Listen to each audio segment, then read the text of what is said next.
Welcome to Talk Heathen. Despite not being convinced of the existence of any God, we hold on to the hope that somebody out there has the proof that we have been searching for. So who knows, maybe they just might call into the show today. So put on your Sunday best because the show is coming on right now.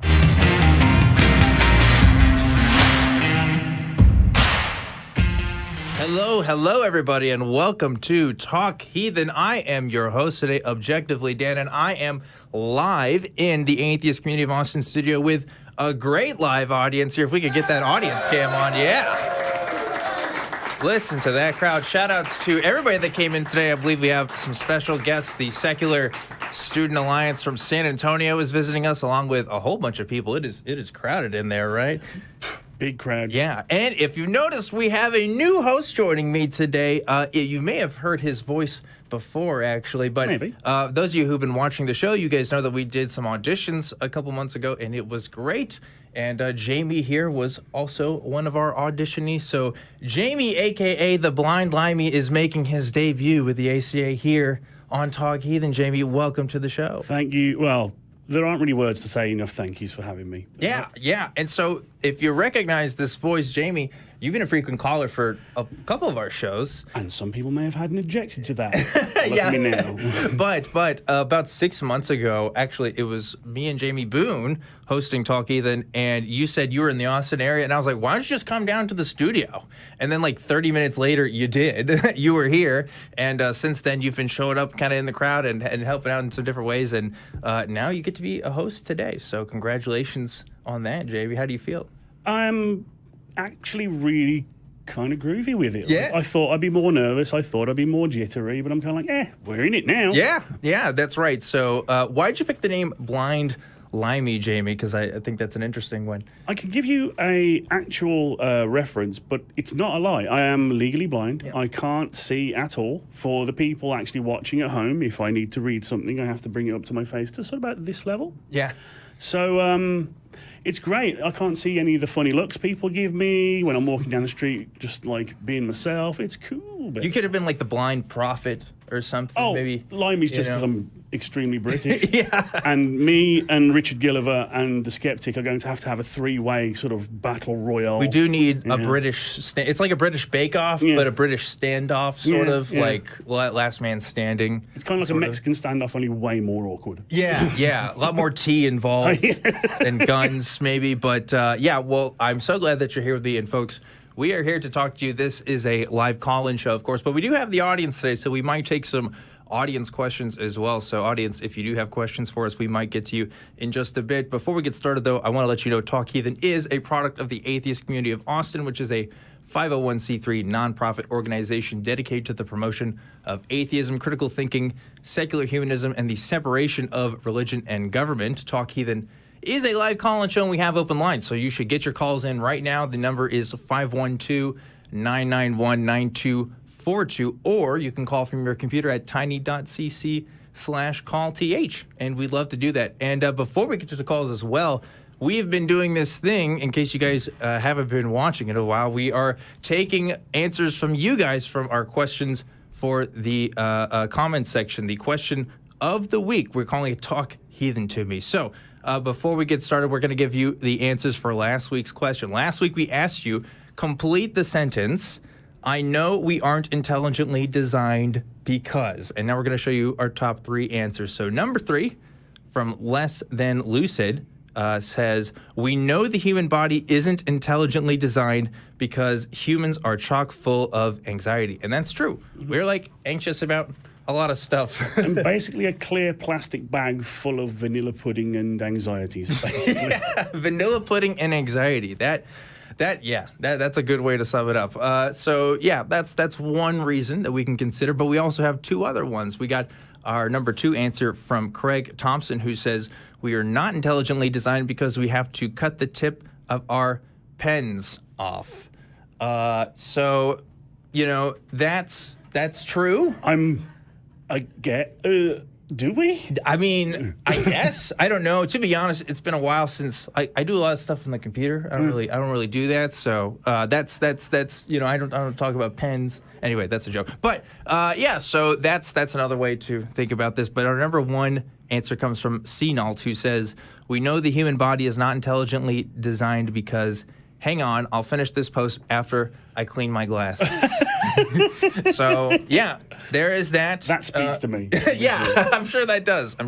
I'm like having contact issues right now too, so I might join you in the blind department today, at least for one of my eyes, because I also have very terrible vision. Not quite as bad as yours, but still something to think about. So yeah, obviously there's lots of reasons to talk about, why intelligent design doesn't really work for at least the human body. Yeah, the fact that the thing that gives us life also kills us, that big incandescent ball of nuclear fire. Yeah, there is that. But we would literally be here all day if we went through all of the reasons why. So we're going to move on now. So thank you to everybody who gave your answers for last week's question. And here is this week's question. If you have an answer for it, comment below. It is, what is a little known reason God sends people to hell? So go ahead and answer below in the comment section, not the live chat, comment section, and we will reveal the top 3 answers. But before we do that, what do you think is a little known reason? So, I don't claim to be a Gnostic in many ways, but I know this one thing, that there is a special place in hell for people who say the words, "I could care less," when they mean that they couldn't care less. Yeah, that is, a grammatical trope that I often fall into as well, but there aren't enough German suplexes in the world for these people. Well, I mean, I don't know. If you want to suplex me, if I do that today, you're more than welcome to. But I'm not a fighter. I'm a bleeder. Yeah, I get you. I don't know. When I'm thinking of this, I'm thinking of people who don't wash out, or people who don't put recycling in the recycling and then put it in the trash instead. And to be fair, again, that's something that I do sometimes as well. But it's like, oh, that's such a little thing. I think, if there's enough of people like you, then the whole system doesn't work. Falls apart. I don't know. It doesn't work. But that is going to be it for our question of the week, our Talk Heathen to Me segment. So let's see what happens with those answers. I'm looking forward to that. But now I think it's time that we take some calls. You ready to take your first call on a live show, Jamie? I'm terrified beyond the capacity for rational thought. Let's get it on. All right, that's a good way to start. So let's go here. We're going to start with Janet. Janet, who is calling in from Florida. Janet, what's going on? You're live on Talk Heathen. Hi, thanks for taking my call. It's my first time too, so I'm a big ball of anxiety, like you guys said. Well, we are happy to assuage you of your anxiety as much as possible, but we are live and there are several hundred to thousand people watching, so no pressure. Very nice here, though. It's pretty nice. You don't have to see them. That's the good thing, right? So anyway, what's going on, Janet? That is a good thing. Well, I was telling your call screener that I'm a little bit different than probably the Christian that you typically get calling, in that I'm a Christian who believes that we actually don't have evidence. And I have been listening to a lot of these discussions with atheists over the past month. And I have to tell you, I've probably learned more from the atheists than I have from a lot of Christians, which I know sounds really ironic, but they have, y'all have really forced me to examine my beliefs and to really look into why I believe what I believe. Most Christians are just like, because the Bible said so. Sure. And that's what we've been taught to say, basically. Yeah. And that we really can't back up our position. And so I love these opportunities because there's questions that I have, personally for me. I believe in Christianity because there has not been something that has convinced me not to. Okay. Yet, if that makes sense. Sure. Okay. A lot of it is so. Go ahead. Keep going. Go ahead. Well, let's explore this a bit because, first of all, I should say I want to give you props for saying what you did, because I am a former Christian myself, and I agree with you 100%. When I first really started looking into what atheists had to say about Christianity, I was blown away by some of the stuff there. Like, I grew up my whole life in the church, and I was hearing some stuff for the first time and wondered, why aren't these discussions happening? Because a lot of these topics are hard, and a lot of them lead to uncomfortable conclusions. And I actually came to a similar conclusion that you did, which is that I don't think there's a lot of great evidence for God. In fact, in the last days of my Christianity, I identified with the label of Christian mystic, which sort of goes with this thought that there may not be physical evidence or there may not be historical evidence, but it's my personal experiences that justify my belief in Christianity. Now, eventually, I deconstructed some of those beliefs too, and obviously, I don't identify as a Christian anymore. But I do think it's very noble of you to call us and talk to us about it. That's a very big deal. So props to you for that. I do have to echo that sentiment. Yeah. Introspection is hard, and that you have engaged in that already is fantastic, 100%. absolutely wonderful. And I am so fascinated in what you said about you have seen no evidence not to believe. Right. Let's talk about that. So what does that mean exactly? Can you break that down for us? I'll do my best. Yeah. There are so many people that I have listened to on different podcasts or lives. And when they go into the science of it, I'm really fascinated about the science of it. But I'm going to tell you, I was a preschool director, okay? So when you start talking about the origin of the universe, okay? Like, I like to get to the bottom of things, and it's so over my head that when I hear some of the atheists discuss, because they're very smart, I need somebody to dumb it down for me. Okay. I guess is the best way, okay? Because my brain goes to, okay, there has to be a beginning of something, and with when you're a Christian, there's a very clear beginning. It's Genesis 1:1, right? In the beginning, God made the heavens and the earth. And, I have 3 grown daughters, and they're all on their own journey. And I have one daughter who's very interested in the science aspect of it. She hasn't been able to dumb it down enough for me either, but we have a lot of discussions about this. So how do you help me understand what an atheist position would be on where everything started? Sure. So because I have a problem that something started on its own with nothing, without divine help. That's the best I can do. No, that totally makes sense. And I think that's a very intuitive sort of conclusion that a lot of people come to. It's this kind of idea like, so everything comes from something else. So the universe has to come from something, right? And maybe that thing is God, right? Like that's a very intuitive argument to some people. And we are inquisitive creatures by nature. Like, we want to know. There's a couple of problems with that. So first of all, talking about cosmology, right? I'm not a physicist. I'm not a cosmologist. Everything I understand is completely in layman's terms. I mean, like I've read popular science books, right? That's my expertise in the subject. So I can give you a very limited understanding of what most common. And by the way, atheists don't necessarily have to believe in like the Big Bang theory, for example. Like that can all atheism really addresses is whether or not a God exists or not. And in some cases in atheism, it doesn't even address that. It just means, do you believe that there is one, which is different from claiming the existence of something. The belief kind of adds a psychological element. But that aside, going back to this idea of the origins of things, right? When we talk about matter changing from other states of matter, right, we understand that as we understand our physical systems, energy and matter all still exist within the same system, right? Matter doesn't actually get destroyed. There is no energy. So some people take that and they say, well, it has to come from somewhere.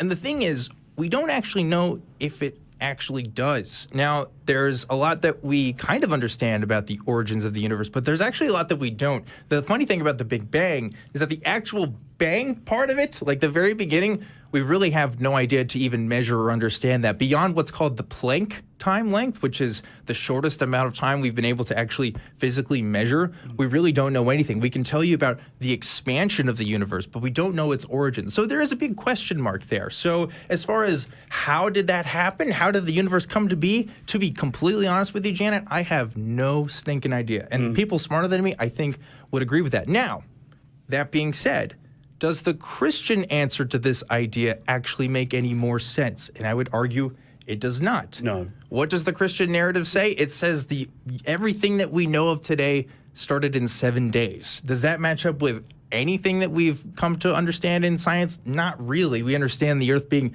several billion years old, the universe being billions of years longer than that. I mean, And, my thought on that, on the Genesis 1:1. Yeah, yeah. You don't have to be very well learned in cosmology to know that light came before the Earth. Yeah, sure. Like, it's a pretty well-known thing. And Yeah. we're very sure of that. But Yeah. the Bible says otherwise. And I'm like, well, you've fallen at the first hurdle there, Chief. Yeah. So can you give me a better explanation? Sure. And like our understanding of how stars are formed, how other planets are formed, I mean, it's out of order with what that's talked about. Now, some Christians will say, well, Genesis 1:1 doesn't talk about a literal 7 days, right? It's more of a metaphor for the description of the origins of the universe. But even that really falls apart when you look at it. Even if you say it is a metaphor, it gets some stuff out of order, right? Like, first of all, what does it mean to have a day or even a comprehension that when like the Earth isn't there or the sun isn't there to go around it, and life on Earth as well, obviously it evolved from millions of years, right? And the Bible doesn't give any account or description of that. So like it doesn't really match any scientific findings, It doesn't. And one last thing I'd say, and then we'd love to hear what you have to say in return, is as a skeptic, my atheism comes from skepticism, like wanting to know what's true to the best of my ability. Yeah. And as a skeptic, you have to get real comfortable with 3 words. I don't know. Exactly. Just to put a bow on this, right, is that we can't tell you how the universe came to be, and there's a lot of smarter people than us that also can't, but that doesn't mean that we should come to the Christian conclusion, right? That's really where we stand at. It doesn't make any more sense to me to follow the Christian line of thinking than it does for any other world religion, especially since, at least with what I know about the universe, it comes from people who've made observations, whereas a Bible story is exactly that. It's just a Bible story, right? There's nothing that suggests that the writers of Genesis had any particular knowledge or forethought about the universe's origins than I do, So anyway, that's our long answer to that. So we'd love to hear your thoughts. Well, that's super interesting and helpful. And I have learned so much, like I said, just about the observable universe. Mm-hmm. And, when you said that Christians just kind of, I know that Christians, some of them just take a hard line and go, nope, it just happened in 7 days, end of story. But you're right.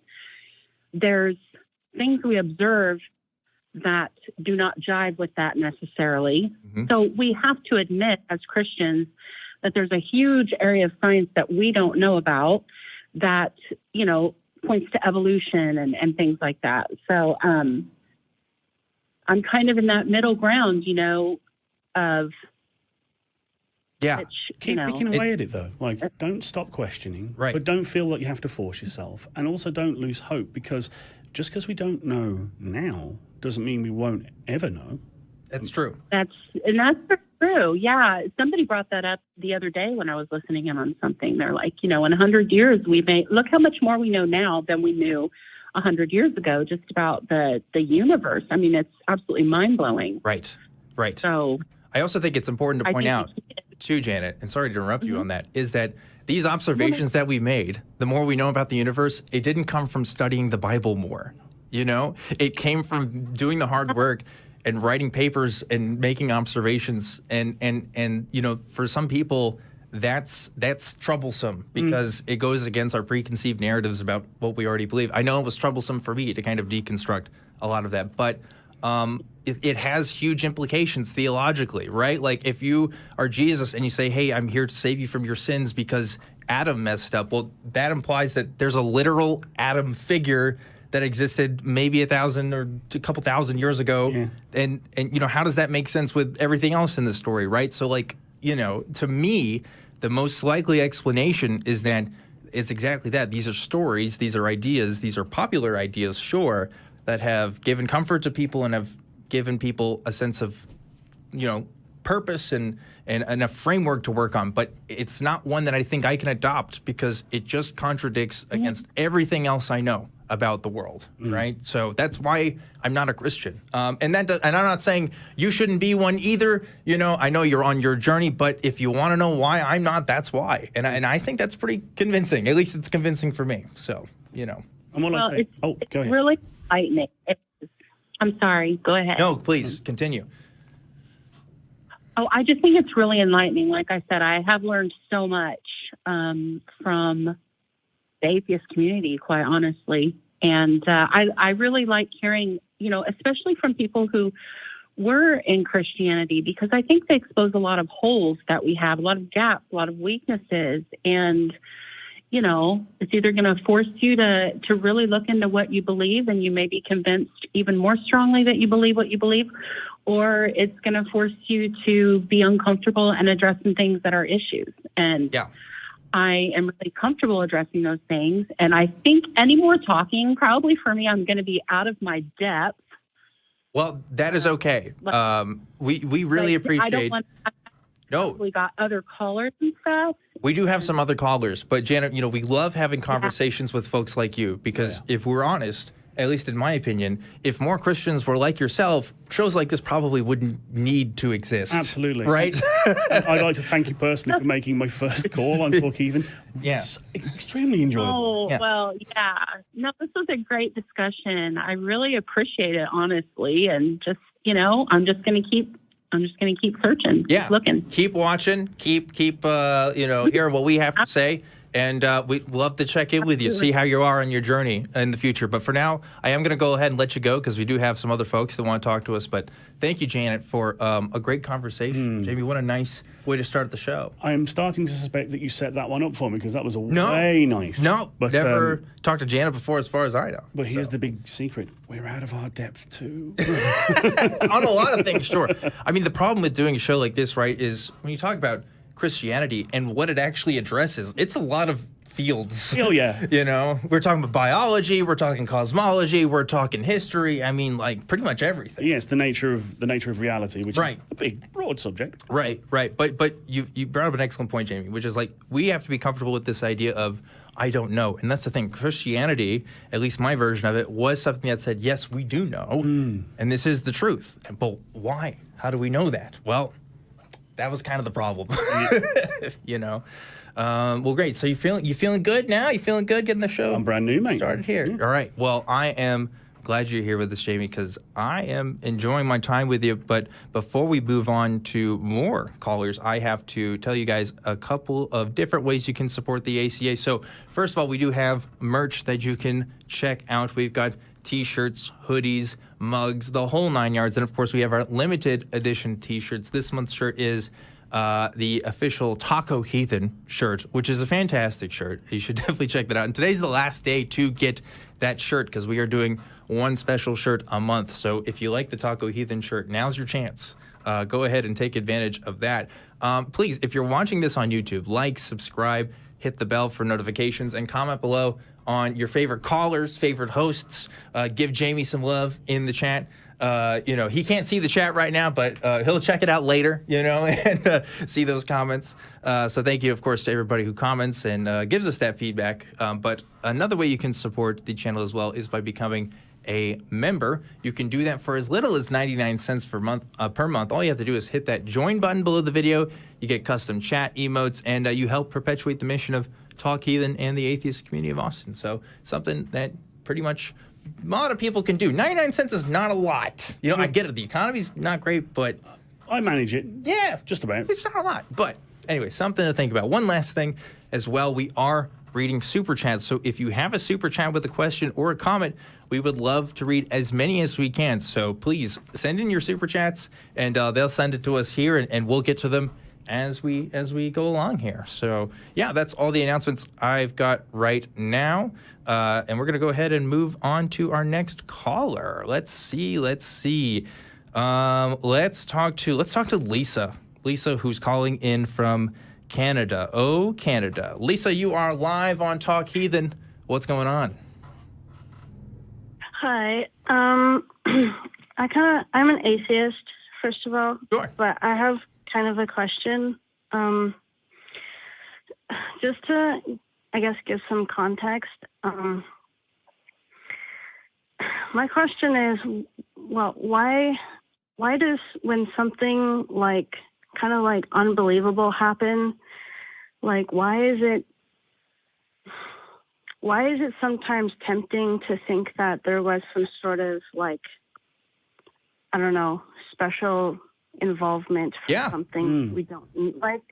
I want to just, like, I was really, really sick a few months ago. I was in the hospital for 3 weeks, and I tried like everything. I tried everything to get better. And then I just tried this one treatment, and I like was like a new person the next day. And I was like, it was really tempting. Well, not really tempting. It was a little tempting for me to kind of think like, oh, maybe there is something out there. Sure. I mean, I don't believe it. Yeah. No. Like, why is it sometimes like,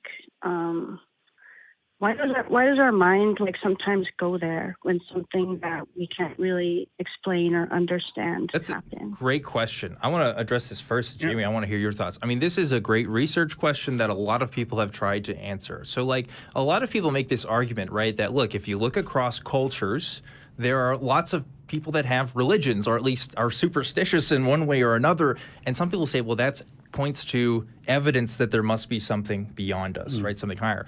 I actually think it points to that we are all evolved and have evolved similar mechanisms, right? So like sociologists and folks who work in anthropology have really kind of looked at this question, and there's a couple of different hypotheses. I don't know if there's like a single answer that is talked about in the field, but you know, the simple answer is this: when you are in the African savannah and you think that there is something moving in the bushes, right, you want to assume that it's a predator in order for you to make it safe for yourself rather than anything else, because having that assumption kind of helps you survive, right? If you know, and you don't actually know what's there, it could be something that's safe, but it's better to be safe than sorry in that sense. And so like that kind of sense that we have is kind of like the progenitor of this idea of higher beings. We seem to want to appeal to some of these fire forces to protect ourselves in some way. So it's almost like this evolutionary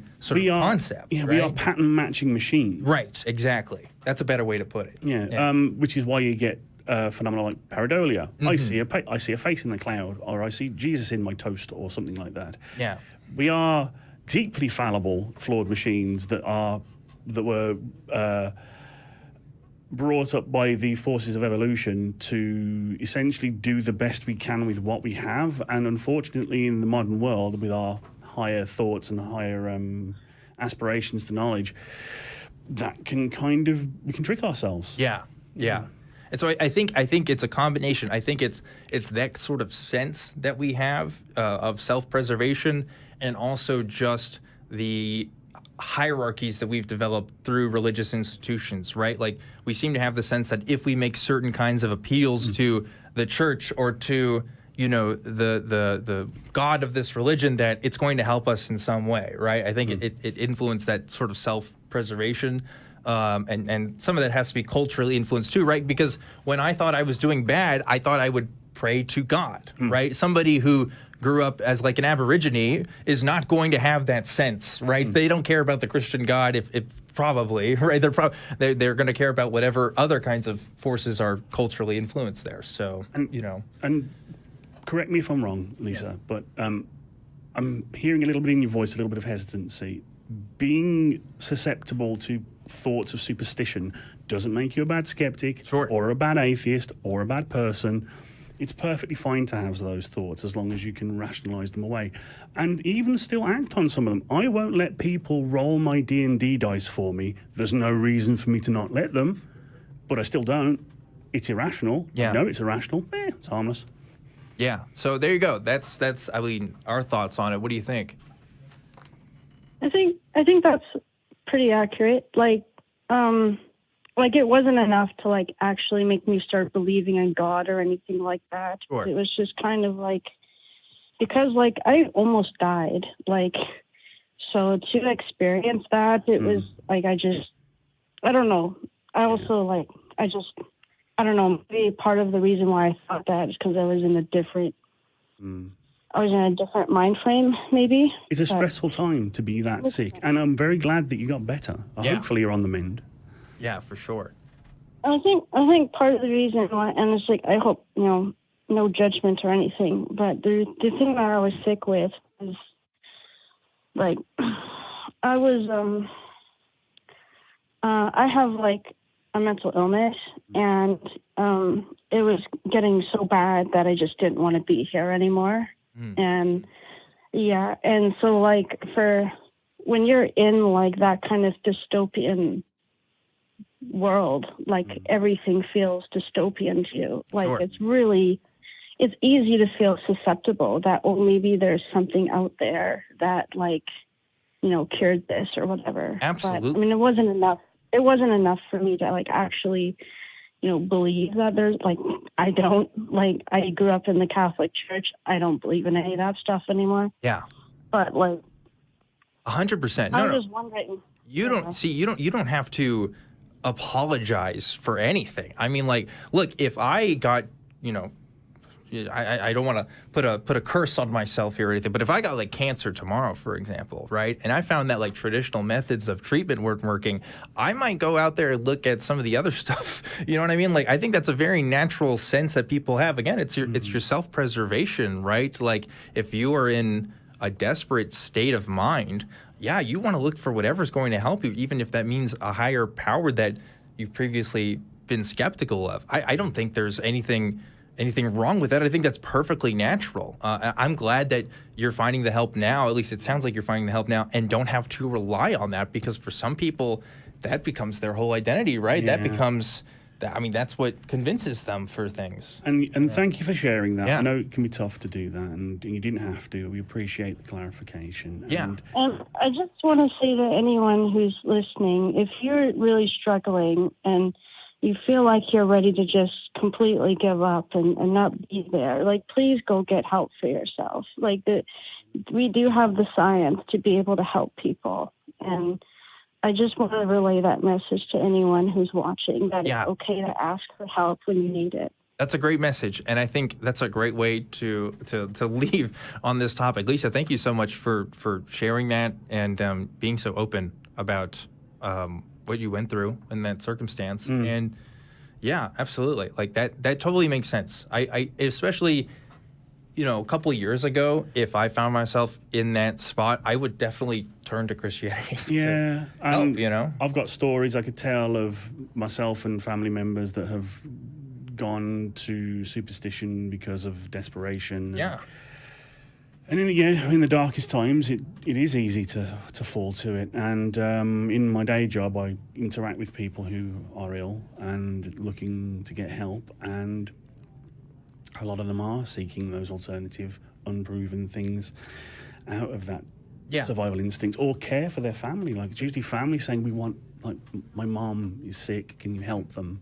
Yeah, we need help. And these are the issues that should give us pause as folks who talk about this, because, like, to completely say, oh, everything you believe is bullshit and you should switch to something else. I mean, like, yeah, you could be right, but are you going to be convincing to somebody in that moment? You know what I mean? Like, there is a delicate sort of balance there you have to really interweave in your social interactions with people. I don't know. I don't have a hard, good answer for every single case. I think it has to be a case-by-case thing on how you address that with friends and family, but it's certainly difficult. And on the flip side of it, there are so many organizations, religious and non-religious, and people who are absolutely willing to capitalize on that weakness. Yeah, absolutely. And that is terrible. I will speak out against that all day, every day. So no questions there. But before we move on, real quickly, some more announcements here. There is the latest episode of the flagship show of the ACA, the Nonprofits, that's going to be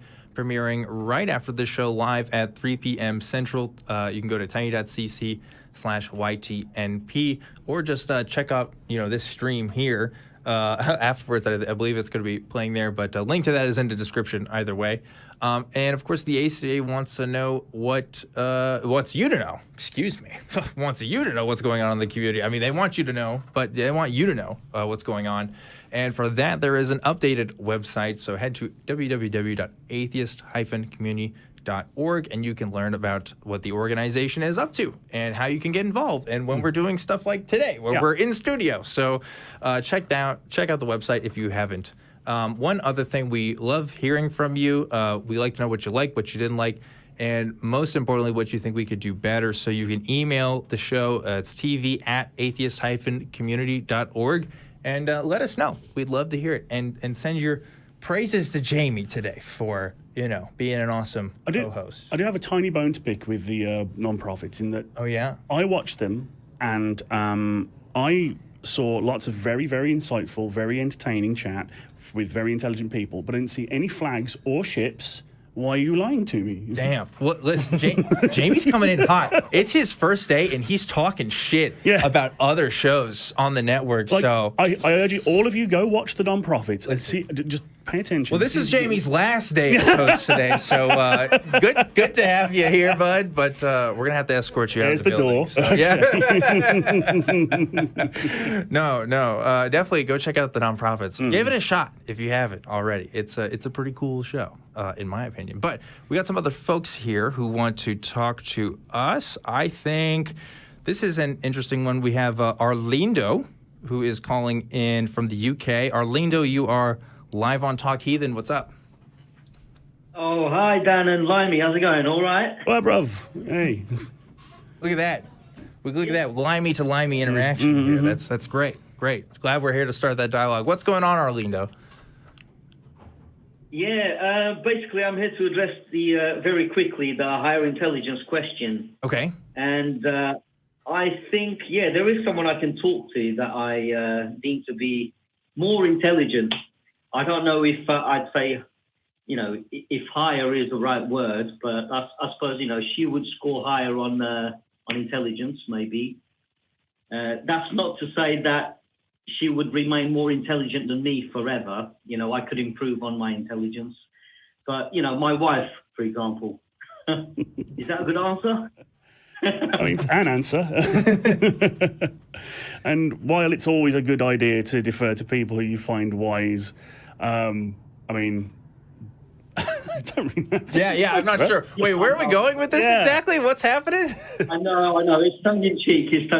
Essentially, anyone that's more intelligent than me at present would be higher in intelligence. A higher intelligence that I'm talking to. Yeah, I mean... But not in the sense of, go for it. No, that's the thing, right? When people talk about higher intelligence is such a broad word. It can really mean, like I can play a chess bot right now that will absolutely kick my ass, but it doesn't know how to, do the dishes. You know what I mean? So, what, is it really that intelligent? I don't know. Like that's such a variable word, I feel like. And kind of to segue from this question, while the sort of obviously the idea of the higher intelligence question was about, higher powers than God. Right. We do defer to those with more knowledge than us as part of our arguments for and against certain things. And one of the fallacies we know of is, argument from authority.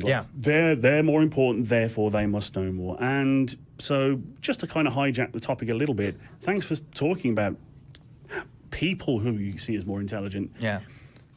Don't think about the person, think about what they're saying. Sure. Yeah. I mean, that's something I think we try to push, right? We definitely don't like arguments from authority. And of course, I've talked about arguments from scientists and stuff I've already brought that. But the reason why I can cite what they've talked about is because they've done the homework on a lot of the stuff, right? There is a proof to be shown there. There's work to be done. As far as I know, Jesus hasn't talked to me himself, or nobody has shown me Jesus. Nobody has shown me any higher powers or anything. So I can't really speak to that. I can speak to what anthropologists have said, what biologists have said, what cosmologists have said. So, that's what I want to stick to until shown otherwise, right? What do you think? Yeah, it sounds brilliant. I was going to say, I don't really consider ChatGPT-4 to be intelligent. Oh, no. I think it can sound intelligent, but it's just an algorithm, right? It's not really... People say it's artificial intelligence, but is it really intelligent? I mean, what's your opinion on it? It's a language model, right? So as a language model, it's taking what other people have written and it's going to be rewarded and subsequently punished based on what the people who have programmed it to say, right? So like that's how they kind of I mean, if you go to OpenAI's website, that's what they say. It's like, hey, we assign a point value to whatever answers they give, so it's trying to strive to get more points. So, you know, it's just a model. It doesn't actually have an intelligence. Technically know anything. Yeah, it's just kind of constructing things that we recognize as ideas in our heads. And they call it generative, but it's more like regenerative. It only can pull from the data it's been trained on. Right. And again, to sort of pull it back to a more superstitious and supernatural bent, some people say, well, what if you created an intelligence so high out of technology? Will we create our own gods? And I'm like, I don't know about that, Chief. Yeah, I mean, well, it is an interesting question to ask, like, at where is the limit between what's artificial and what's us? You know, like, obviously we're not there yet, but like, that is going to be a question. Like, I totally believe as long as human civilization continues to be a thing, we are going to have to address what we count as sentient versus not sentient. Yeah, because already there are people who are like, no, GPT is like alive. Like, is a thing. No, seriously, there's people that do say that. Sorry, I shouldn't laugh. It's going to get worse. Okay. You know what I mean? Like, that number of people is going to go up. So, anyway, something to think about there. So that's my take on that, Arlindo. What do you think? Yeah, no, I think that's right. And I don't even think you can use it for research, really, because although it sounds like a very intelligent agent, and it might give the illusion that's conscious for anyone who doesn't know. Yeah. It can't be relied upon. You know, you can't ask specific questions about people's lives. It might get things wrong. It might. Yeah. I tried looking. I shouldn't say this. I tried looking at myself. Actually, somebody showed me myself on there, and like, it just got things wrong about me. First of all, it was weird that it kind of knew me, but like, it was like close enough to where if somebody wrote like an essay, like, they would have passed. But like, it was like there was mixed true things and false things in there. It was very weird. So, but if and again, my mind, because we're on Talk Heathen, my mind keeps coming back to things like God. Could you conceivably feed it data to a point where you could convince an emergent intelligence of the existence of a God? I mean, it would, like I said, it's a language model, right? It doesn't have beliefs. It doesn't have, you know, an internal sense of ego or self, as far as I'm aware. It's just kind of putting together words that we like. Yeah, it's a probability engine. It's like, what's the most likely word to come after this one? Yeah, exactly. I wouldn't ascribe it an intelligence. Right. So, or other. Yeah, but I was going to say, could a language model ever pass the Turing test?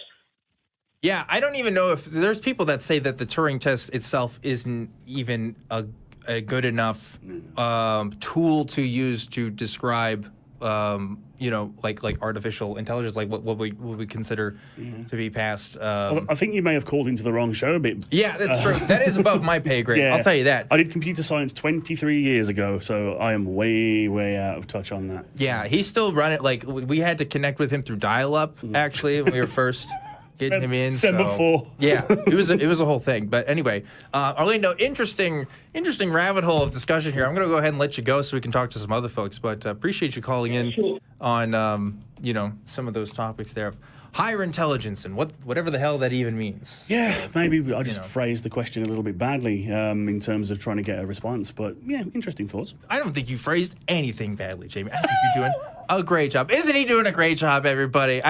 Yeah. Listen to that audience. Look, beautiful. Beautiful. We're all having a good time here. Yeah. So, also, folks, I want to let you guys know about a couple different things. You can support us on Patreon at tiny.cc/PatreonTH.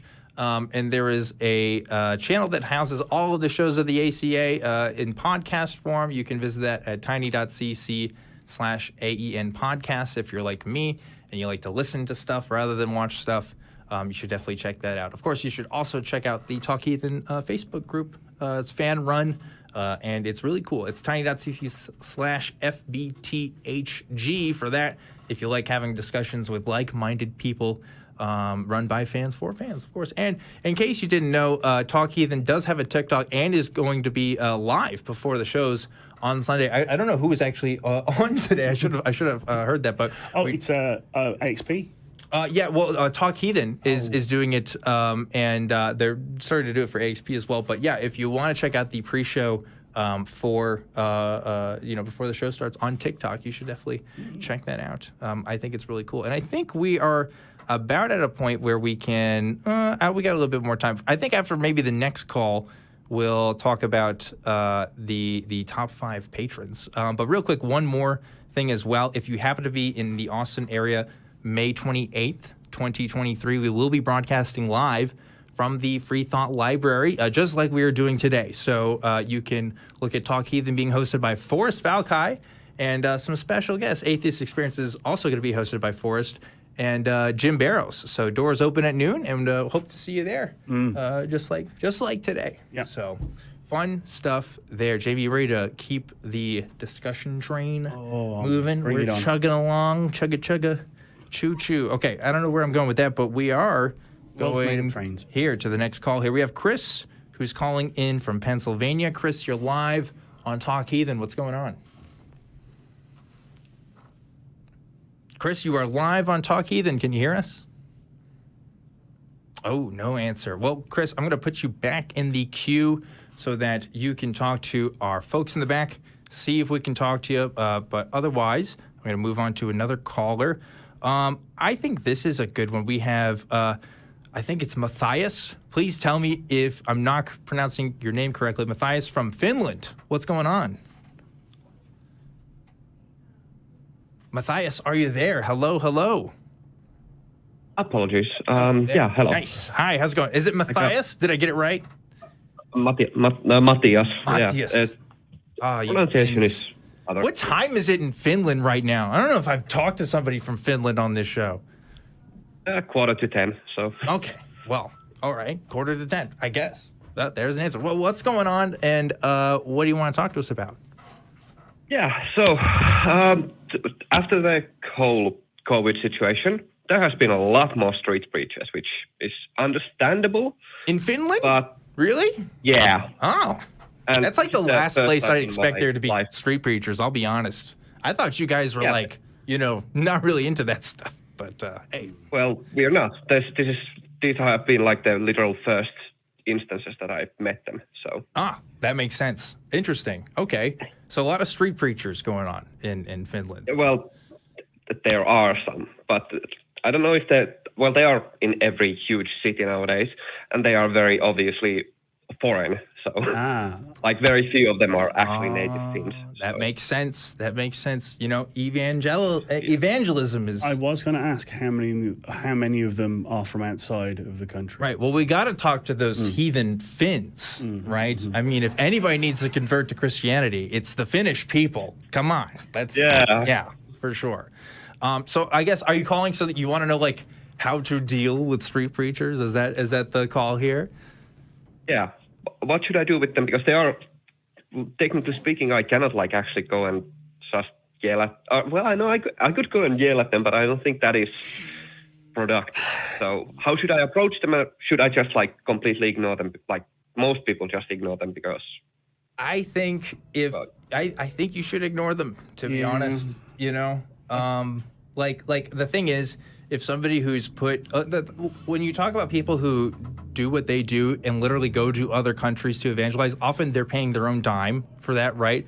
Some people, do fundraisers and stuff, but for a lot of times it's their own money to kind of do this thing. And when you're that heavily invested in the thing that you're preaching about, it's just, statistically very unlikely that you're really going to change anybody's mind. Now, if you do have the patience and you think you could talk to them, I obviously advocate for street epistemology, right? Asking folks questions about what they believe and why, and maybe having that conversation with them. But I can tell you, as somebody who also literally went to student on a college campus, your goal is to kind of like talk to people about Jesus. Your goal isn't to really hear what they have to say about it. You're kind of pushing your own thing, so your results are really going to vary with that. And of course, you never know who you're going to talk to in the streets as well. So you have to be very cautious with who you talk to, especially if you're going to be skeptical about it, right? But in general, it's sad to say it's honestly usually not worth your time, unfortunately. Yeah. If they engage with you directly, of course, you might want to talk to them. Be polite, be empathetic if you can. Yeah. Be interested. You don't have to believe anything they say, but they'll probably say something that's logically wrong, or you can pick a hole in if you want. But here's something that I've heard from a few people that I've interacted at the ACA, especially ones who used to be evangelical or went on missions, like Mormons and evangelicals. They go to Europe, they go on the mission, they stay in Europe for a bit and go, wow, this place is actually really cool and not many people believe in God and maybe there's a link there and it's actually kind of a step in their deconversion sometimes. So just be the nicest Finn you can be. Yeah. Yeah, exactly. The nicest Finn you can be. I like that. What do you think about that? That makes a lot of sense. I have talked to few of them, and they do like. I mean, I am. There's not a lot of people usually, so whenever if I slow down, they quite easily can point in my direction. So I have actually talked with few of them, and well, obviously they're not going to change their mind or anything like that. So it's stuff. It's pointless. But what has been interesting, I have talked with Hare Krishnas, which that's a bit of a different, very different religion. But I actually have gone to a few of their meetings as well because I wanted to kind of check it out, see what it's all about. And frankly, they didn't speak anything about religion. They were just like chilling and just like trying to be, look inward and see how they could become their better selves. And that was, frankly, how I wish most religions would be. So. Yeah, I'll put an asterisk on that because the Hare Krishnas definitely have their own sort of issues. But as someone who has also spent some time with the Hare Krishnas, they are more about vibes for the most part, which, is agreeable. All I'd say about that is that there's no reason that you need to have a religion to get those vibes. It's perfectly doable. Oh, that's true. And I'd also push back on the it's pointless thing that you said. I don't think it is. Any gentle, affirmative conversation you have with someone, even if you don't change their mind right then, you might be one little tiny step in their, pursuit of actual sort of epistemology. There is, this is something, and Jamie knows this now as a host, but it's something I would encourage anybody who's having these kinds of conversations. If you're going in with the expectation that you're going to completely flip somebody's mind, prepare to be fucking dunked on, okay? Because, you will not. You will feel bad. And you'll be like, oh, why isn't this person seeing the way I do? Because people just don't work like that. It's very rare that somebody completely changes their life philosophy based on one conversation. More than likely, though, you can be a stepping stone. Some people, folks like street preachers, they're used to people just ignoring them.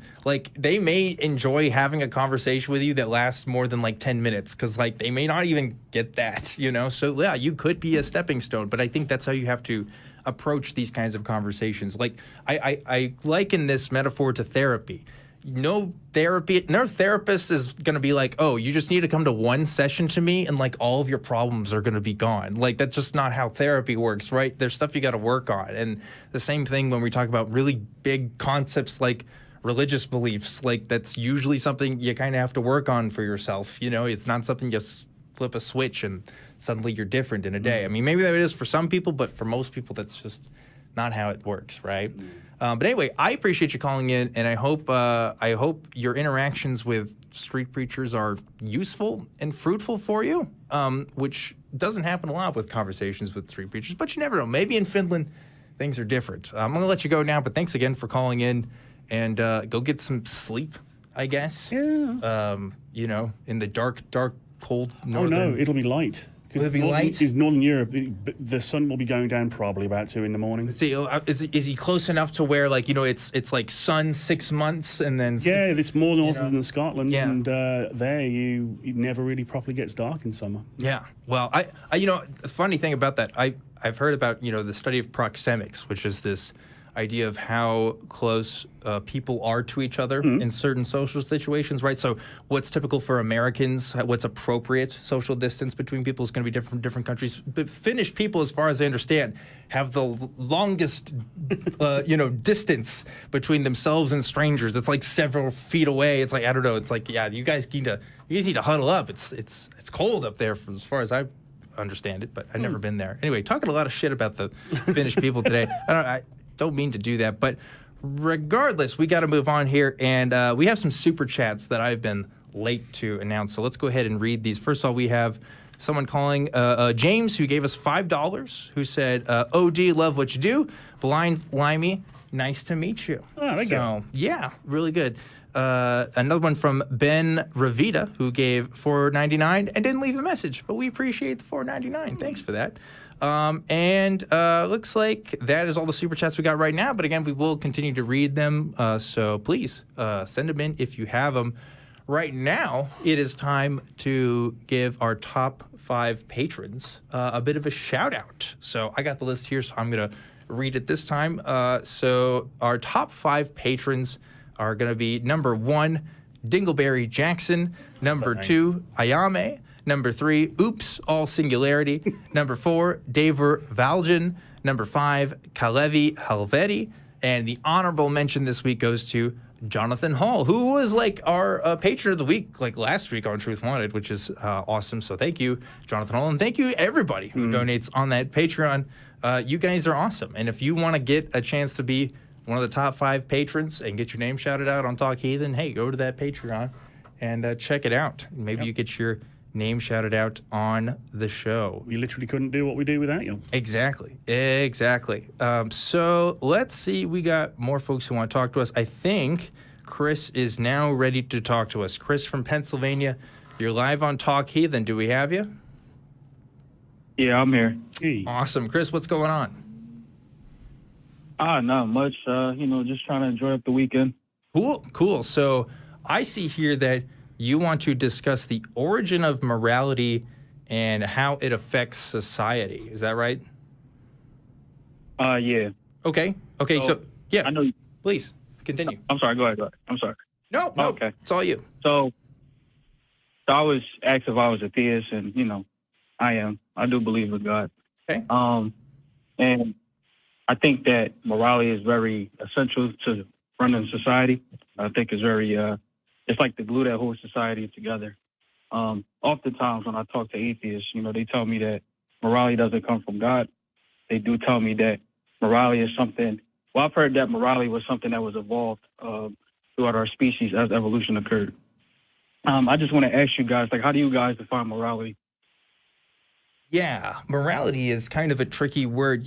When atheists typically discuss this, they usually, at least they shouldn't, in my opinion, use the word morality, because morality kind of implies a system that we may not actually agree exists. Sin, for example, is something that most atheists are going to say isn't a thing too. So it may not be correct to say something is immoral, but it may be more correct to say something is ethical, right? And ethics being sort of a system, a guideline that can be followed. Of course, there's many different forms of ethics, and the history of moral philosophy is filled with them. You could literally spend your whole life reading about them and not get to all of them. But the point is, as far as where do ethics come from, where do our sense of right and wrong come from, I personally do believe, it is something that comes naturally, something that comes and makes sense to a society of beings that are able to communicate with each other like we do and have to live with each other in order to thrive and survive, right? And I do think actually that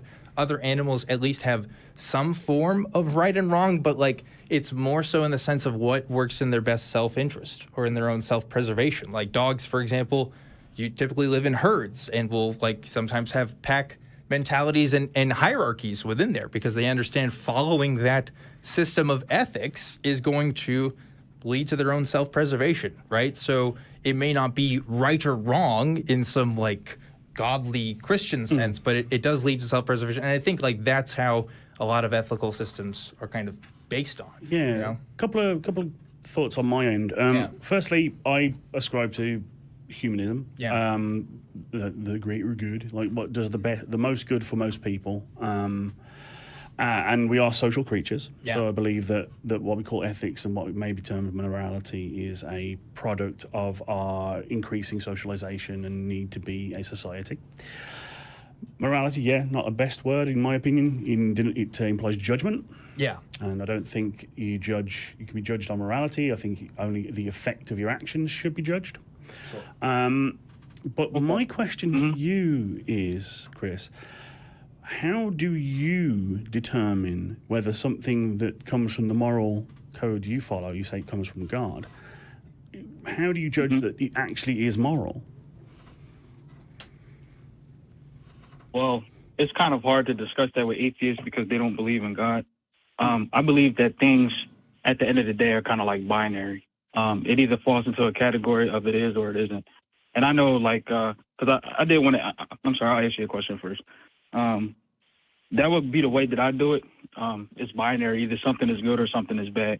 Because, like, I like to think of humans like computers. And we like the fact that we process things kind of similar to computers. When you have a computer, you give it instructions. It always comes out to a binary. There's no, like, in between. It either is or it isn't. So that's interesting. You think all moral actions can be put into a binary? Yes, I do. So the way that I look at morality is I believe that, because I know people talk about the gray area. So you have something that's good and something that's bad. I think all actions fall in between, the end result of those actions fall either in between good or bad. Right. So now, the gray area to me. Yeah, well, just as an example, right? Like killing people unnecessarily, for example, that would probably fall into a bad, right? Like just to, give an example to your point. I would argue that taking life is bad in general. Okay. Now the gray area, the gray area for me is the intent, right? So, for example, I like to use this all the time. Like, if you have somebody who's poor, right, and they can't afford to eat, and maybe they're just hypothetically about to die the next day, right? And, you as a good person don't want them to die, but you don't have any money, right? Yeah. Let's say you go into the store and you take food so they won't die, and you give them the food and they don't die. Now, I don't think anybody will debate that the act of stealing is wrong. You're taking something that doesn't belong to you from somebody else. You didn't work for that. You didn't have anything to do with that. So stealing is wrong. But the intent to save the person's life is the good thing, right? Okay. So I think from that point is, you would debate at that point, was that action justified? Okay. But I think the morality itself, the action of good and bad falls into one or the other category. Okay. So if God, for example, were to kill a bunch of people unnecessarily, and his intent was he believed them to be, not up to his standards of what he's right or wrong, would you say that that's a bad thing to do? So I think the context is important, because I've heard that argument many times. So it's suddenly not a binary then. Yeah, it's entirely subjective. Yeah, it seems like that there's more context than just, yes or no. In regards to what exactly? Well, you said that all moral actions can be viewed as either correct or incorrect. And so I asked, well, if God did a moral action, specific way, it's either correct or incorrect, right, according to this view. But you seem to indicate that it's a bit more complicated. Well, not really, because when I was talking about the person who stole from the store, the action itself is bad. So this is where, like, atheists and Christians kind of like, this is where the dissonance is. You can't relate. God is supposed to be the arbiter of good in the Bible, right? Everything that's good is supposed to come from God. So all the actions that he does are just. So I like to use this example, right? I have to jump in because I have to say, I'm sorry to cut you off there, Chris, but there's so many things in that book that I find personally abhorrent. And I can't disguise that. I'm not going to sugarcoat it. And they are, as a direct result, or on the orders of God. And to the point where he overrides the natural in Numbers 23, when they go and take out the Midianites. I'm sorry. What chapter did you say? You said Numbers 23. Numbers. I'm not a absolute Bible scholar, but it's the famous story of Moses commanding the troops to go and eliminate the Midianites because they did a plague, apparently. And they spare the women and children, and God is angry and tells Moses to tell them to kill all the women and the boy children and any of the other girls that have known a man. So that is monstrous. So if someone's going to be a proponent of that kind of action, even if I were to say, yeah, he's got a moral code, I don't want to follow that code. Sure. Yeah. In other words, it may be that under God's system, whatever he says is right, but why should I care about what God thinks is right? Right? Like, we can always say, well, I think what I do is right. Okay, so what? Right? We have to, kind of look outside of that a little bit. Okay. I mean, I respect the points that you guys are making. There was an example that I was given in regards to the, because you guys gave me a scenario with God commanding. I'm sorry. Can you just repeat what it was? So Instead of God. If I'm getting it right, that God, as part of it's Exodus. Sorry, it's from their Exodus from their slavery in Egypt to find the Promised Land. Moses commands, 1,000 of every tribe to come to war, and he gets about 15,000 guys, and they destroy an entire civilization on God's orders. They kill all the men, they burn the entire civilization to the ground, they spare the women and children, and that angers God because they didn't do a thorough enough job. So he commands the army to kill the women, the boy children, but the girl children who have not known a man, you can keep for yourself. And I think we can make an implication of what they mean by keep for yourself, and it's not a very nice implication. I doubt they're going to be scrubbing floors, or only scrubbing floors. So when someone says morality comes from God, and that's an example of what he sees as moral, capital H, he sees as moral, I'm like, I'm not sure I can agree with that, if I'm honest. Oh, I'm sorry. There was a scenario before that you guys gave me. You asked me a question. I believe it was along the lines like if God killed. Right. If God decides that he wants to kill me, for example, just says that I should die, you know, would you consider that a good thing? So again, I think because I was given an example in regards to that, the scenario, like for example, if you have a guy, right? He, I don't want to, demonetize you guys. So I'm saying grape. Let's say if there was a person who killed, right? You put him in jail, right? And he kept finding a way to get out, right?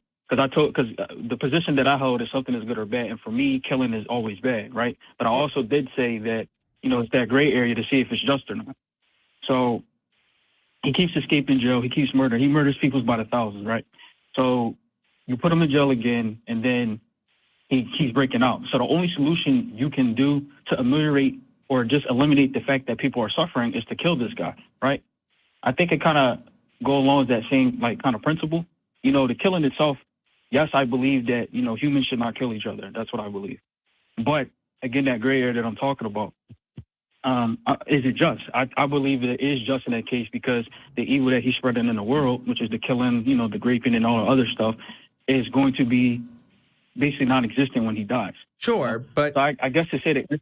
Let's take, for example, I don't know if you believe in a literal flood, but, in the flood, right, Book of Genesis, it talks about how literally everyone on earth, except for Noah's family, was killed by God, and that has to include women, that has to include pregnant women, has to include children, right? I mean, people who weren't going out killing other people, as far as we know, we're suffering from this, right? Like, to kill someone under those circumstances, I would describe that as a bad thing, right?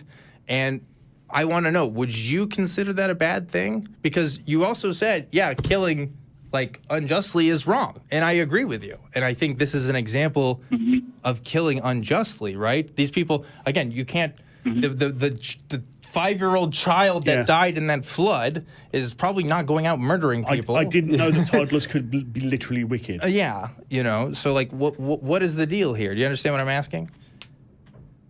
As far as I know, the disobedience that happens in the Bible, like a lot of people in the Bible were disobedient.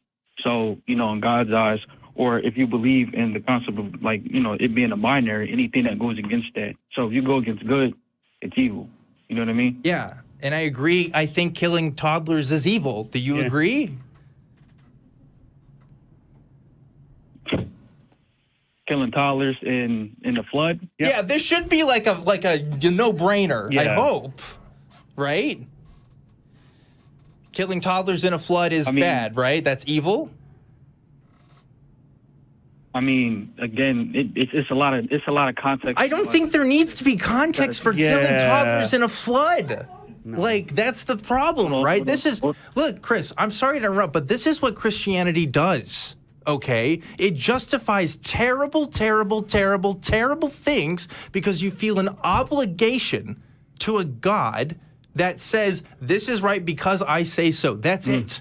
There is no other justification. He's the creator. He gets to make the rules. That's it. That's all I've ever heard from Christians, and that's all I ever continue to hear. It's like, look, in any other worldview, if I said, well, my God, Perry the platypus, I don't know, it says, like, we should kill toddlers in a flood because they're wicked, I would hope you'd say no. That's bad, right?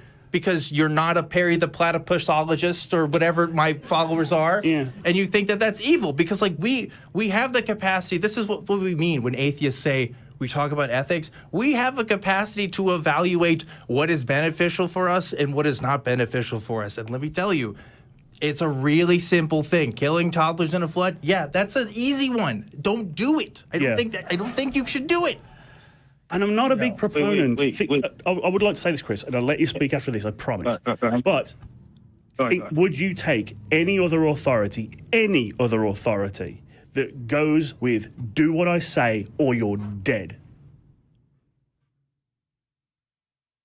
So you asked me as a question? Yeah. Would you take that authority from anyone else, anything else, any government, any person, any friend, anyone, if they threatened you with death or obedience? Because I believe that humans are flawed. Yeah. So somebody could be telling me to follow something and I necessarily not be for my benefit. I believe the God of Christianity is flawed too, because I don't see how a perfect God who's perfectly good, has a perfect understanding, has any reason to kill toddlers in a flood. Yeah, you got it right first time. It was perfect. Yeah. So can I ask you guys a question? Very quickly, yes. I would say, like, what in the Bible? So what in the Bible do you have an objection with, like, the things that we have to follow? The killing toddlers part. That's I cannot make this more clear. I have an objection to this. Let's go to the Ten Commandments. Honor thy mother and thy father. What if they're abusive? What if they're horrible people? I know people who have been utterly damaged by the people that brought them into this world. But if one chooses to follow God's word, you must honor them even though they beat you and burned you with cigarettes and starved you and locked you in a closet. No, I'm not going to follow those rules because they are immoral in my mind, if you want to go with morality or unethical. Yeah. But that doesn't really, like, answer my question. Like, why, like, honor thy mother, thy father? Yes, you have situations where parents do that. You know, I'm not denying that. But why is that inherently a bad thing? Because, like, things are contextual. He just said why it's a bad thing. Because if your not parents all are deserving of honor, don't honor them. Yeah, not all parents are created equal. You know, some parents just suck. That's it. Like, you shouldn't have to honor them. And I apologize for getting heated. Yeah. It is a quite sensitive topic to me, so apologies. No, I understand, but that doesn't like necessarily answer my question. Why you have a situation where, yes, a parent will abuse you, but I'm talking about the idea of honoring thy mother and thy father. How is that a bad thing? Because as an absolute rule, it's a bad.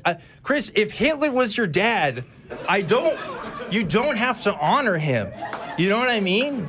Like I think that's a bad thing, right? If you're like, well, listen, I have to honor my dad because the Bible says, like, I would say, no, you don't. You know? Oh, Chris, are you still there? Oh, there you go. Yeah, I'm still here. So I mean, that's like it's not really like answering my question. So what are we not answering, Chris? So can you imagine, Chris? Can you imagine a situation in which a pet? Like, what do you mean by honoring your mother and your father? Respecting them. What does it mean to honor a mother and a father? Can you give me a definition on that? I would say, like, going along the lines of not disrespecting them. Like, you don't have to be fond of them. Like, for the Hitler example, right? Okay. I would say, like. So let me ask you this. Wait, I need to hear this. I'm sorry, Chris. What about the Hitler example, please? So, like, for the Hitler example, right? I wouldn't say, like, I would say, like, for example, you don't have, because the way I view respect is to hold something in high regard. I don't think that's what the Bible means by that, because it was written in Hebrew and Greek, depending on the testament that you're looking at. Okay. So I would say it more aligns with the fact, like, not disrespecting that person. You know what I mean? So not going out your way to, like, I don't know if you can. I think this on here, so like, if Hitler was your dad, right? Like, would you think it would be wrong if you went out of your way to disrespect him? Me personally, I mean, I probably wouldn't do it. Okay. That's wild, man. That's wild.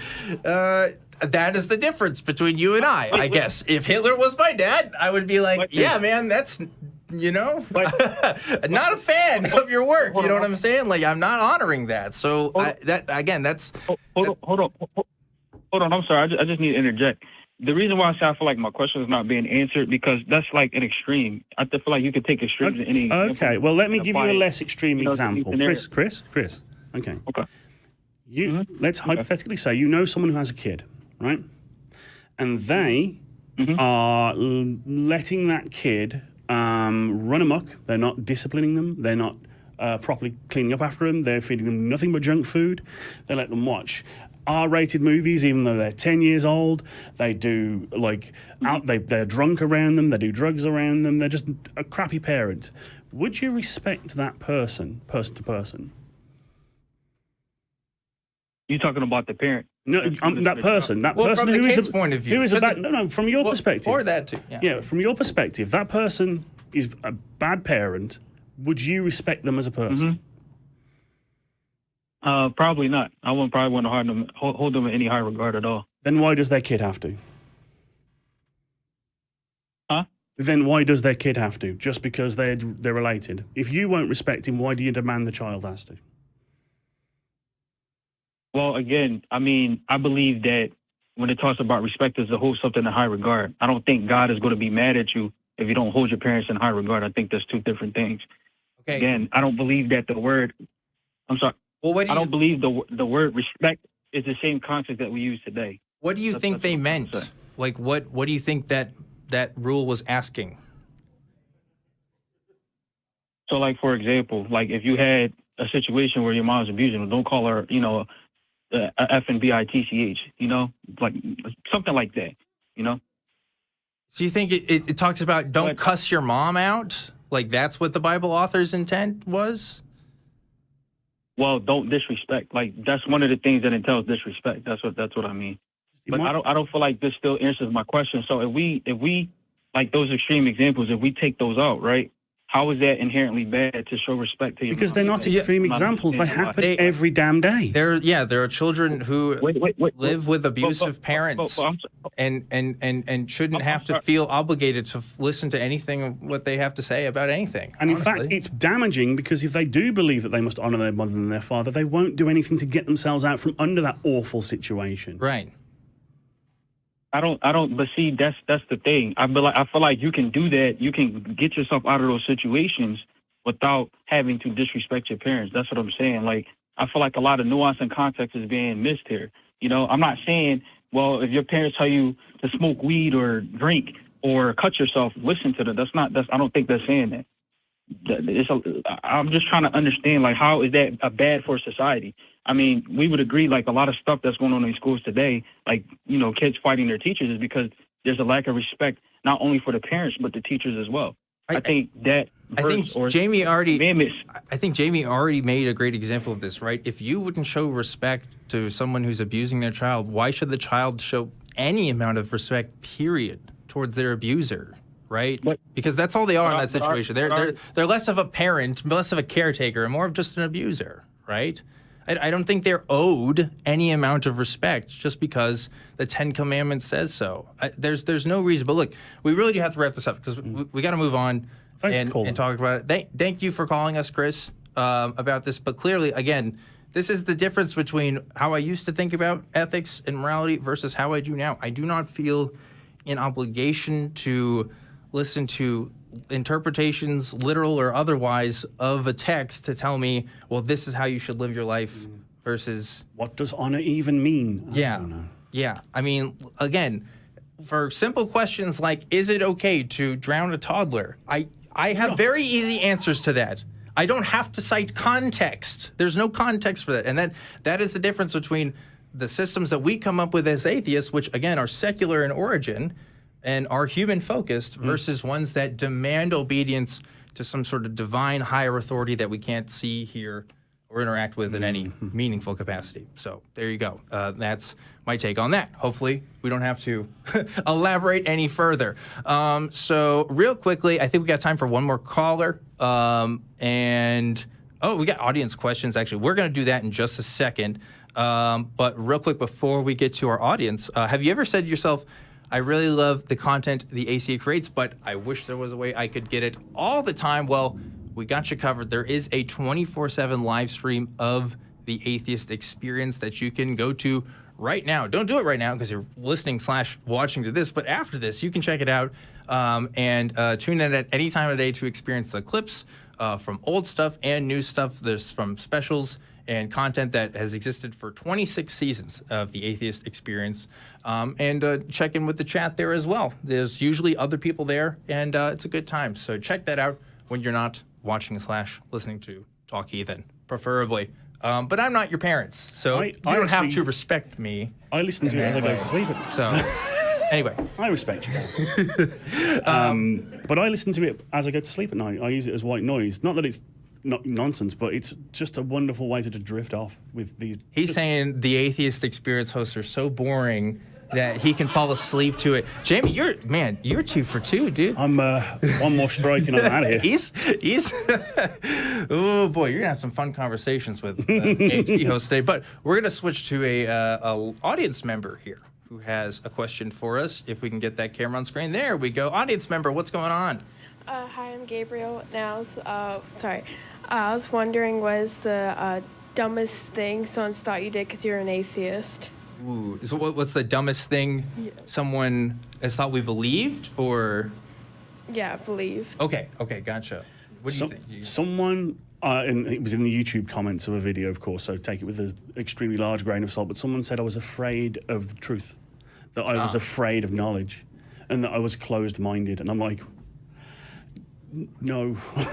Yeah, the best, it's not even directly related to atheism, but the funniest thing is, I was on somebody's video talking about flat Earth arguments, and somebody said that I was just a paid NASA shill because I just believe the Earth is round. That's it. Like, not because I got anything else going on in my life. So it's like, that's a lot of people NASA's paying. That's a big budget. Yeah, I'm still waiting on my check. Talk about a deficit. I mean, geez, I don't know. That's, to me, the funniest stuff. But yeah, you see people have weird prescriptions and ideas about what we believe all the time. Morality's a big one. Like, you can't be moral. You're not moral. Like, your morality's not objective, so it doesn't matter. You want to live in sin. I'm like, kinda. Yeah. I like gluttony. That's fun. Yeah, well, that's Jamie for it. I don't know if everybody shares the same opinion, but yeah, there you go. So yeah, lots of interesting responses from people. But we do have some other folks here. I think we can get at least one more call in. So let's see. Let's talk to Harry. Harry, who's calling in from South Africa. Harry, you are live on Talk Heathen. What's up? Hi, how are you? Doing good, having an interesting show today. So South Africa, again, another country I'm not sure I've had the pleasure of talking to any callers to. So welcome to the show, Harry. How can we help? Thank you. I grew up Christian, but I always thought, no, this does not make sense. Until I watched that film called the Zeitgeist, but it was talking about Christianity. And then I converted, I became atheist. Mm. Oh, you became, but... and then... Okay, continue, sorry. Yes, that was around the age when what you would call college, university. Okay. But then, yes, one day something happened which made me now go back to being a theist. I don't know what you know about African spirituality, but we believe more in terms of ancestral worship. Mm. Sure. Have you ever heard of ancestral worship where people speak to their ancestors? Yeah, yeah. I mean, I'm certainly not an expert on it, but I've definitely seen people talk about it. I'm aware of the concept. Yeah. It crops up in other areas of the world as well. Yeah. For sure. So something happened that made you convinced that that was a real phenomenon? Yes, that was real. Okay. So what happened? Yes. It was I always heard about it, but I never believed because I was a skeptic. Mm-hmm. It was my brother's 21st birthday party. So I know the kids that he grew up with, and I know what they're like. In Africa, you get stigmas where people from a bad background or an okay background. So this kid, she was acting funny. I didn't understand why until my aunt told me she understands what's happening because her spiritual whatever is overcoming her. And then she just told me, go and buy sniff. There's a product called sniff that people here use to communicate with ancestors. I went and bought it. She brought the child to the garage and started speaking to the spirit, and the voice changed. I mean, this child grew up with my brother, so I could recognize the difference. And then from that day, I started researching. And then I found out, no, this is something that's in Africa. People, they don't even ask questions. Everybody believes. Mm-hmm. Okay, so then, just to summarize what you told me so far here, so basically, there was a family event that was going on, and a family member of yours you believe was possessed by an ancestor of yours, and you believe you were able to communicate with that ancestor as well as use, I couldn't hear exactly what you said, but some sort of item to sort of... make like some type of special foil. Okay, yeah. Well, that's certainly an interesting experience. I got to say, I've been hosting for a few years now. You're the first person who's told me about this particular scenario. So I actually have a similar experience myself, not in the context of African belief, but in being in the presence of someone who was channeling an ancestor.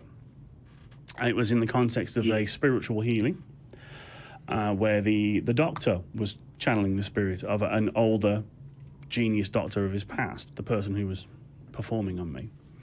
Well, my question is, how can you tell that it wasn't a delusion or an act? Can you think of any other explanations? Because there are many that could possibly be brought to bear. Yes, I want to get to that.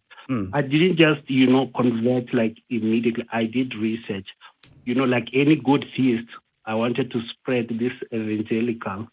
When there was another incident, I'm communicating with my cousin saying this is real. And he's a priest, preaching Christianity, that only God is real. And then his brother says to him, how could you not believe what he's saying? Do you remember so-and-so? He got shot 8 times, went to the mortuary. He says that when he was in the mortuary, he had a dream that one of his ancestors poked him with a stick and said, wake up. And today that guy woke up from the mortuary, he's walking around. And then, but the main reason I'm calling, I'm just wanting to say that I had a good reason to convert. Not whether it's real or not, but everybody here walks around like it's real. Yeah, I mean, I fully believe that this experience definitely impacted your belief and certainly, gave you pause. I would, of course, push back, and you probably expect this, on whether or not it's a good reason, right, to believe in what you do. I mean, like, the thing is, what you're describing, of course, ancestor possessions and stuff, obviously prevalent in African culture, is cross-cultural as well. Certainly other cultures around the world have something similar to it. So you may be able to point to that and say, well, if so many people have these kinds of experiences, there must be something there to it. But kind of like if you were listening earlier to a call that we had, it can also point to humans having the same sorts of biases and the same sorts of, fallacial thinking, phallical thinking, right, about what we consider to be. That's what I thought too. Yeah.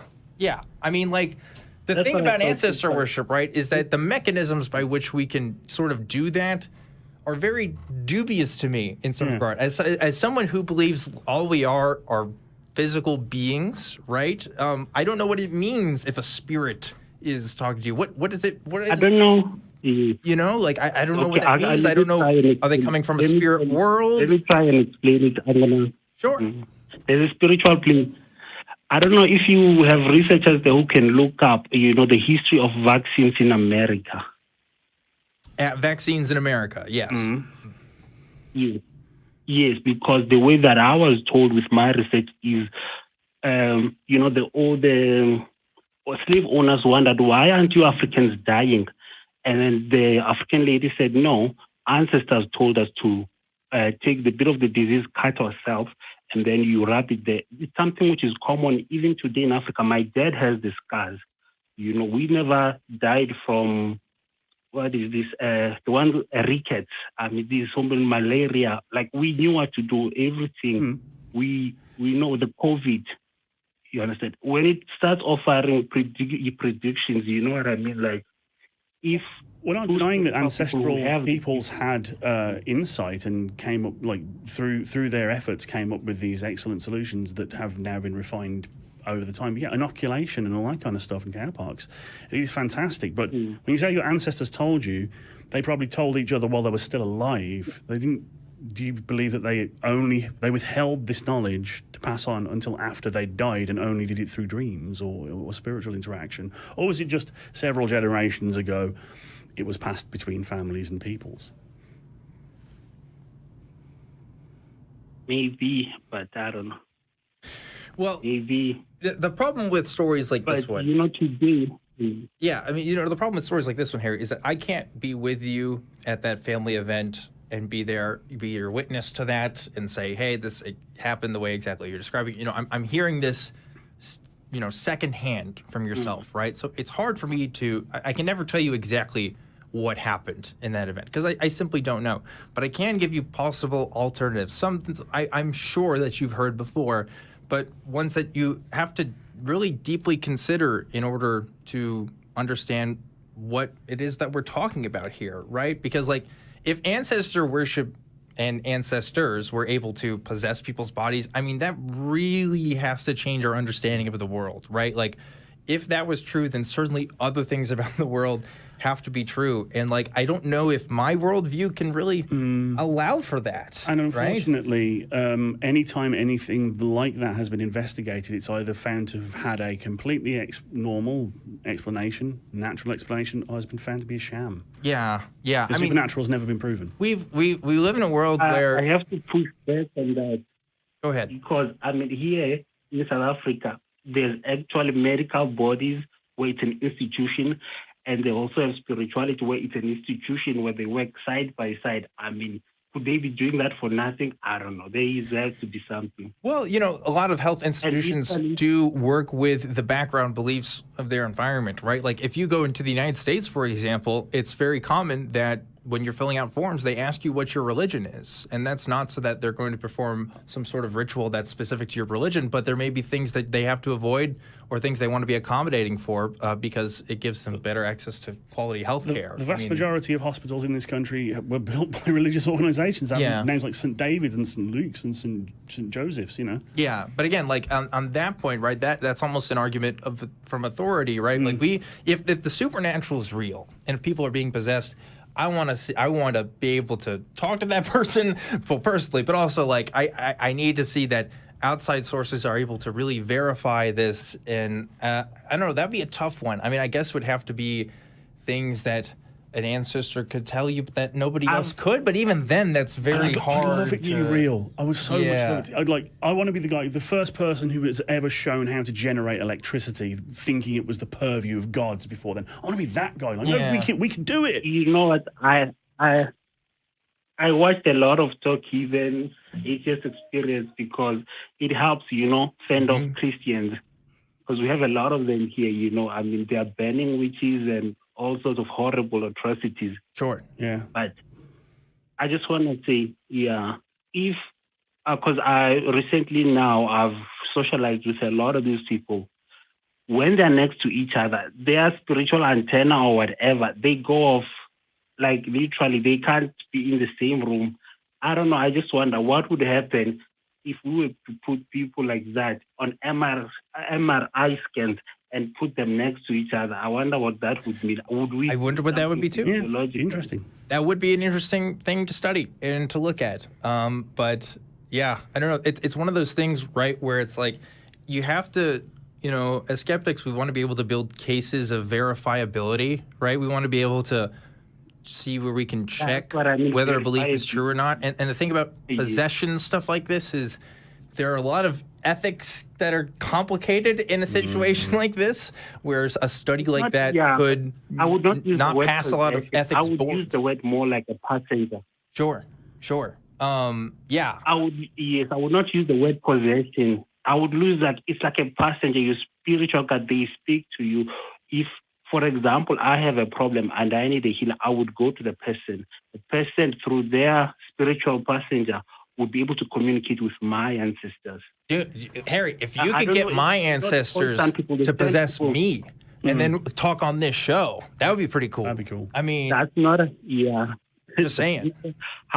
They do that every day. You know, if you are in South Africa, especially South Africa, on radio stations, people call in and speak to their ancestors every day. It's a normal thing that happens every day. People call and say, please, let me speak to my ancestors. I'm having problems. And then they call, they talk. I don't know, maybe all the radio stations are faking it. Maybe. But in millions and millions of buildings on this very day, all around the world, there are people eating crackers and thinking it's becoming Jesus. Yeah, I mean, there's that too. I mean, there's psychics all over the place, right? There's Pentecostals that go to church every Sunday and think that the Holy Spirit is talking to them. I mean, these kinds of, I would say delusions, right, are pretty common, but they also have various explanations as to what's actually happening. Like some people say, oh, it's demons. Some people say it's your ancestors. I mean, it's just... And we're not saying it didn't happen. We're just saying that we're not compelled by the evidence. And, and unfortunately, testimony is pretty weak. Yeah. Sorry. I mean, there's a lot. I mean, everything I know about African spirituality and what happens there, first of all, wild stuff going on, but also in combination with... evangelism there, specifically in Christianity. I mean, you're seeing a lot of that happen in Christianity too in Africa. I mean, how many videos have come out? And I'd like to apologise on behalf of my ancestors for setting all that crap up by invading and stealing countries. My ancestors probably had something to do with it. Yeah, sorry about that. You know what? I might not want to talk to my ancestors, to be honest. We might not have that much in common. They might not like what I'm doing here. But anyway, look, Harry, I'm sorry. We do have to let you go because we are out of time. Just one last for point. Today's show. Okay. Real quickly, you got 20 seconds. All right.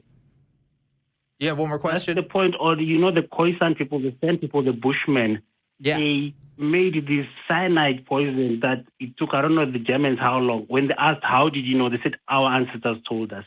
I don't know. It's just too many stuff to be coincidence. I don't know. That'd be news to me. I mean, like, again, like, that could be a cultural understanding. I mean, how many people... I can't tell you how many people I've talked to, Harry, on the phone that said God has told them something. Yeah. You know, like, yeah, I mean, maybe, but also maybe you think God told you and they didn't. I mean, it's just hard to verify. But really, we do have to let you go because we are out of time. But thank you for calling in and talking about that, interesting topic. Fascinating stuff, Yeah. I would, again, if you start acting like you're possessed by your ancestors on this show, that would move the needle for me. I don't know if I go all the way, but I mean, fair enough. But if I start speaking in tongues and think, I would hope you call an ambulance before you call a priest. Yeah, maybe. If I'm honest. We're not calling any priests around here. We don't make outgoing calls. No. This is a call-in show, not a call-out show. So you'd be out of luck there. But we do need to wrap things up. Just to remind you guys, give an answer to our question this week, our Talk Heathen to Me segment. And the one for this week is, what is it? It's what is a little known reason God sends people to hell? That is the question that we have, so we'd love to hear your answers on this. I want to reiterate a couple different ways to support the show. Please like, subscribe, hit the bell, and also consider becoming a member or contributing to our Patreon. Any way you can help us is wonderful. If we have the Facebook group as well that you can look at. And after the show, there is a fan-run Discord server that sometimes talks to hosts. Not today, but also that happens as well. That you should check out. Links to that in the description.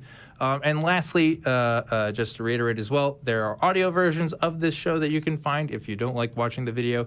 And the next show on the docket today is the nonprofit. So stick around and watch that if you want to see what's going on. I want to give a big hand here to Jamie for having his first real time hosting today. You did a wonderful job.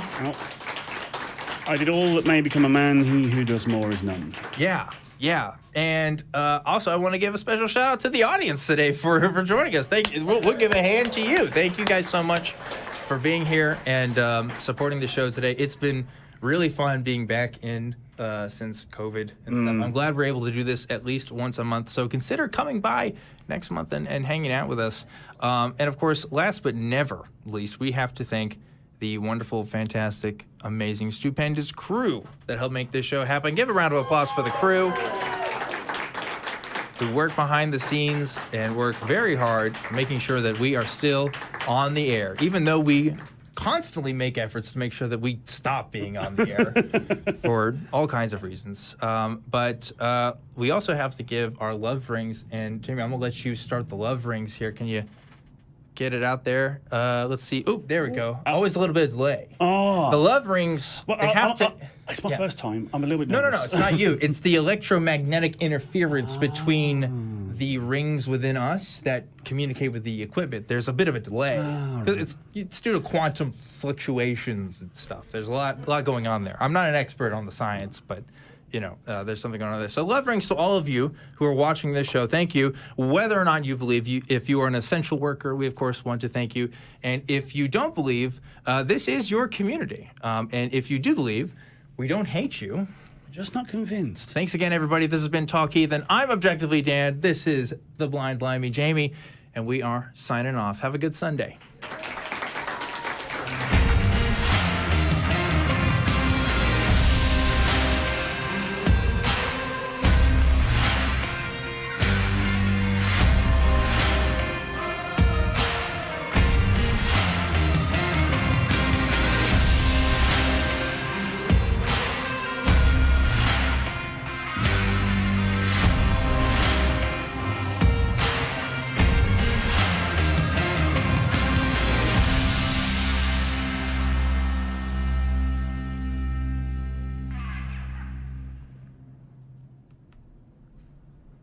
We want the truth, so watch Truth Wanted live, Friday at 7 p.m. Central. Visit tiny.cc/YTTW and call into the show at 512-991-9242 or connect to the show online at tiny.cc/calltw.